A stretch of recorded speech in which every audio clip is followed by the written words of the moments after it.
Bonjour à toutes et à tous, c'est du haut des marches des grottes au jardin public que nous avons décidé de vous présenter ce nouveau numéro de Mac+. Comme vous le savez, les grottes ont été refaites il y a maintenant à peine une année dans le cadre de la restructuration et de la rénovation du jardin public qui est d'ailleurs toujours en cours. Nous étions d'ailleurs la semaine dernière sur le nouvel espace des Jeux publics à quelques centaines de mètres d'ici. Et en 2014, ce seront les abords du Palais des Grottes, parking et allées, qui seront rénovés afin de donner à cet espace du jardin public plus de fonctionnalité et de charme pour de belles balades en famille tout en sécurité grâce notamment aux caméras de surveillance. Voilà donc pour cette présentation, mais avant de retrouver Marine sur le plateau avec son invité, c'est l'heure de Maël Bellec pour sa rubrique Un mois au musée de Cambrai. Alors vous avez ici un tableau d'un artiste important pour Cambrai qui est François-Antoine Saint-Aubert, particulièrement important parce qu'il y a fondé l'école de dessin qui est l'ancêtre direct de l'école supérieure d'art qui existe toujours aujourd'hui. Et c'est un artiste qui aimait beaucoup représenter les carnavals, les bas-fonds de Cambrai, et aussi qui a fait un certain nombre de tableaux sur des scènes de sorcellerie en plein 19e, en plein siècle des Lumières. Et on a ici donc l'un de ces tableaux qui appartient en fait à une série, et on y voit une jeune femme qui écoute une vieille sorcière lui délivrer son enseignement. On voit sur la table une statue représentant le diable, et on voit la même femme à l'arrière-plan, nue, qui est en train d'être essuyée par sa servante, donc qui vient d'être enduite d'onguents, qui s'apprête à s'envoler par la cheminée pour aller au sabbat. Et l'arrivée du sabbat est détaillée dans un autre tableau de notre collection. Et donc on a ici l'arrivée au sabbat, ces femmes qui arrivent déguisées, vous voyez que celle-ci porte un masque sur des créatures monstrueuses, et le sabbat qui va se dérouler dans l'anfractuosité au second plan, dans laquelle on voit un Gilles issu directement de la Commedia dell'arte, donc on retrouve ce rapport au théâtre, au carnaval qu'appréciait Saint-Aubert, et la scène centrale du sabbat, cette femme qui s'apprête à embrasser le derrière d'un bouc en signe d'allégeance au diable. Bonjour à tous, nous profitons de ce mois de septembre pour faire un petit tour d'horizon sur les enseignements qui sont donnés dans la ville de Cambrai et plus particulièrement l'enseignement supérieur aujourd'hui avec notre invité qui est Franck Bouchard. Bonjour. Bonjour. Vous êtes le directeur du centre universitaire de Cambrai, le centre universitaire La Forêt. Alors tout d'abord, que propose-t-on dans ce centre universitaire ? Alors donc le centre universitaire, c'est tout d'abord une collaboration régionale interuniversitaire. Donc en présence, vous avez deux universités. L'université de Valenciennes du Hainaut-Cambrésis, ainsi que l'université de Lille 2. Donc au sein de l'université de Valenciennes, on a plusieurs composantes de formation en présence. Vous avez quatre composantes de formation. Vous avez l'Institut des sciences et techniques de Valenciennes, qui propose bien sûr des formations scientifiques, donc licence sciences pour l'ingénieur, une licence mathématiques, une licence informatique, mais également un master, le seul master qui existe au centre universitaire, qui est un master agroalimentaire. Combien donc de formations au sein même de la ville de Cambrai ? Alors, pour revenir tout d'abord aux formations, parce qu'il y a également d'autres composantes. Donc, vous avez également l'Institut universitaire de technologie qui propose des DUT qualité logistique et organisation. Le DUT également technique de commercialisation, d'accord, orientation agroalimentaire. Vous avez également des licences professionnelles logistique globale et une licence professionnelle en qualité, hygiène, sécurité, environnement. Ensuite, vous avez la faculté lettres, langues, arts et sciences humaines qui propose bien sûr une licence d'histoire et deux licences professionnelles, une licence professionnelle en archéologie et une licence professionnelle en culture du patrimoine. Et enfin, pour l'université de Valenciennes, vous avez également le centre d'éducation permanente et de développement économique et social qui propose un DAEU, donc un diplôme d'accès aux études universitaires qui permet aux personnes qui n'ont pas de baccalauréat d'accéder aux études supérieures.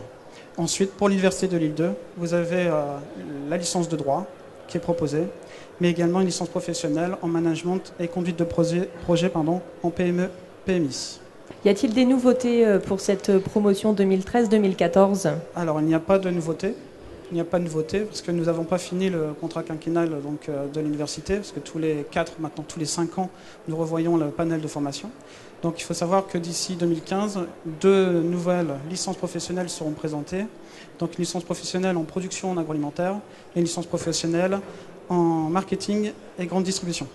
Alors qu'en est-il aussi, puisque c'est une question d'actualité, de la licence d'histoire qui serait amenée à disparaître sur Cambrai pour être plus ou moins rapatriée sur Valenciennes? Alors, la licence d'histoire ne disparaîtra pas. Ce n'est pas une volonté de la présidence de l'Université de Valenciennes. Ce qu'il faut savoir, c'est avant tout que le centre universitaire, c'est un ascenseur social, donc permettant aux étudiants qui ne peuvent pas aller en dehors du territoire cambrésien de pouvoir accéder aux études universitaires. Donc quoi qu'il en soit, la première année de l'histoire ne fermera pas. Il est vrai que la deuxième année Restera donc à Cambrai. Restera à Cambrai pour la première année. Tout simplement parce que le taux de réussite, il faut savoir, au centre universitaire est supérieur qu'à la maison mère, donc à l'université. Donc ça permet, j'ai envie de dire, de mieux réussir sa première année et par la suite aller en deuxième année au Mont-Oui. Nous sommes tout de même fin septembre, mais les derniers étudiants sont rentrés la semaine dernière. Il est encore possible de s'inscrire si on veut poursuivre ses études sur le centre universitaire de Cambrai? Il est encore possible de s'inscrire. Après, tout dépend des formations. Il y a des formations sélectives et non sélectives. Pour les formations non sélectives, on peut toujours s'inscrire. Après, plus on attend, plus c'est difficile de rattraper, j'ai envie de dire, les cours et de réussir aux examens. Mais normalement, on a jusqu'à fin décembre, début janvier, on peut encore inscrire, mais c'est ponctuel. Très bien, merci Monsieur Bouchard pour ce petit tour d'horizon sur le centre universitaire La Forêt donc de Cambrai. Quant à nous, nous retrouvons tout de suite Jean-François avec le Flash Info. On commence ce Flash Info par la réunion de quartier de la Porte de Paris aujourd'hui à 18h à la maison de retraite Raymond Gernet. Monsieur le maire et les services municipaux seront à votre écoute pour tout problème lié au quartier. On poursuit avec une inauguration d'une nouvelle rue au pôle gare de Cambrai. L'avenue d'accès à cette nouvelle zone tertiaire prendra le nom du colonel Francis Nicole, né à Cambrai et qui s'est illustré lors de la Seconde Guerre mondiale. Un anniversaire sera fêté demain samedi. L'école Saint-Joseph soufflera ses 100 bougies à 11h30 avec la plantation d'un arbre du centenaire suivi d'un pique-nique champêtre. Une exposition retracera l'histoire de cette école privée centenaire de Cambrai. Sans oublier le premier salon Young Timers au Palais des Grottes ce samedi de 14h à 19h et dimanche de 10h à 18h. Plus de 100 véhicules des années 70 à 1992, véritables bijoux de collection, seront ainsi exposés. Entrée 3 €. On termine par le sport avec tout d'abord le volley-ball en Pro B. Cambrai Élan du Cambrésis organise un tournoi de préparation de la nouvelle saison, salle Vanpoul, demain samedi de 10h à 20h. Et pour terminer, du tennis de table, salle Léo Lagrange, dimanche de 8h45 à 13h. Nous nous retrouvons pour parler d'une initiative du domaine de la santé maintenant. C'est avec Octobre Rose, une opération donc menée sur l'ensemble du territoire. Et pour nous en parler, Florence Daumont, bonjour. Bonjour. Vous êtes donc coordinatrice de l'association Envie d'espace ressources cancer du Cambrésis. C'est bien ça. Alors est-ce que vous pouvez nous parler plus précisément de cette opération Octobre Rose ? Alors, Octobre Rose est une action nationale qui a été réalisée au départ et souhaitée par les institutionnels. Qui sert en fait pour le dépistage contre le cancer du sang, on le rappelle. C'est bien ça. Donc, c'est une action de sensibilisation nationale au dépistage organisé du cancer du sein. Donc, en fait, les personnes de 50 à 74 ans reçoivent à partir de 50 ans un courrier, donc les invitant à se rapprocher de leur médecin traitant pour participer, en tout cas pour faire une mammographie. Alors quel est l'objectif de ce mois Octobre Rose ? Alors l'objectif malheureusement c'est que il n'y a pas suffisamment de personnes qui participent. Toutes les personnes qui reçoivent ce courrier, il y a un peu plus de 50% qui y participent et ça permettrait justement en fait qu'il y ait plus de monde qui participe. On en parle, on fait des actions de sensibilisation du grand public, on essaie de dramatiser parce qu'au niveau des chiffres, ce qui ressort, c'est que 60% des personnes qui ne participent pas à cette mammographie, à ce dépistage organisé, ont en fait peur du résultat. Donc l'objectif numéro 1, en tout cas, de cette opération, c'est vraiment inciter les femmes à faire ce dépistage pour éviter le cancer du sein. Alors qu'est-ce que vous proposez ? Justement, il y a une journée spécifique pour mettre en avant tout cela ? C'est bien ça, donc le vendredi 11 octobre. Donc sachant que nous, donc Espace Ressources Cancer, c'est un dispositif qui est propre à la région Nord-Pas-de-Calais. Donc nous, en l'occurrence, nous couvrons le territoire du Cambrésis. Nous sommes basés sur Caudry. L'an dernier, nous avions fait une action moitié Caudry, moitié Cambrai. Cette année, nous sommes uniquement sur Caudry pour des raisons logistiques. Et donc, nous proposons une après-midi et une soirée d'action le 11 octobre au théâtre de Caudry, avec notamment une compagnie. Une pièce de théâtre assez originale, en tout cas, pour Voilà. dédramatiser Exactement. le dépistage.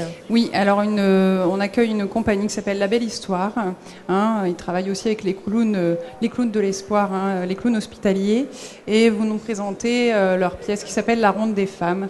Donc il y a 2 actrices qui vont en tout cas parler des différents freins qu'on peut rencontrer. Ben tiens, moi j'ai peur, moi j'ai pas envie d'y aller. Ah, j'ai reçu, mais moi je suis pas concernée. Voilà. Donc on essaie d'aborder tous les freins lors de cette pièce qui dure 45 minutes.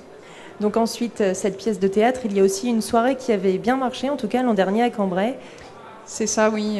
Donc une action que nous avons intitulée Mannequin d'un jour. Donc en l'occurrence 14 dames qui ont été touchées par la maladie, pour certaines qui sont encore en traitement. Donc là, on est en préparation donc de ce défilé qui sera cette année notamment réalisé en partenariat avec l'ensemble des centres sociaux du territoire du Cambrésis, mais également d'autres associations, familles rurales, tout ça. On a bien sûr le soutien de l'Agence régionale de santé, la région Nord-Pas-de-Calais, la Ligue contre le cancer, qui nous aide pour réaliser cette belle soirée d'action. Eh bien, merci Florence. En tout cas, on rappelle donc que Octobre Rose sera axé principalement le 11 octobre sur Caudry cette année. Je voulais juste ajouter une petite chose. Cette journée d'action est entièrement gratuite et ouverte à tous. Très bien, merci beaucoup. Merci à vous. Nous retrouvons tout de suite Jean-François qui se trouve quelque part dans un endroit bien connu de Cambrai, plus précisément au jardin public. Eh bien, bonne semaine à toutes et à tous. Bye bye.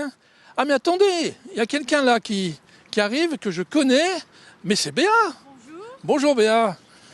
Comment ça va? Ça va. Alors j'ai appris que l'établissement d'Anne, qui ne connaît pas la brasserie boulonnaise d'Anne, a fêté ses 30 ans. Oui, mardi le 10 septembre, nous avons eu 30 ans. Nous sommes installés en 1983 et avec une grande joie, satisfaction, j'ai beaucoup de clients qui sont venus, qui l'ont su. Et j'ai un client qui a téléphoné aussi à la Voix du Nord pour nous dire qu'on faisait nos 30 ans. Grâce à un client, donc ça veut dire quand même on s'intéresse à nous, je suppose. Et puis c'est une grande joie de voir de génération en génération. Alors, la brasserie d'Anne, c'est un lieu connu, mythique de Cambrai. Nombreuses personnalités sont même venues manger. Oui, alors 3 générations. Nous avons connu les parents, les grands-parents et maintenant c'est les petits-enfants. Et ce midi encore, nous avons eu des clients qui sont venus, qui ont lu le journal et ils sont venus participer à notre joie. Et puis ça nous a beaucoup touchés, aussi Dan et moi. Eh bien, on peut que souhaiter à la brasserie de Boulonnaise et à vous, Béa et Dan, bien sûr, encore 30 ans d'activité, pourquoi pas? Oui, j'espère, et puis garder toujours mon personnel, parce que j'ai du très bon personnel. Et grâce à eux, nous sommes aussi encore là. Voilà. Merci Béa. Merci beaucoup.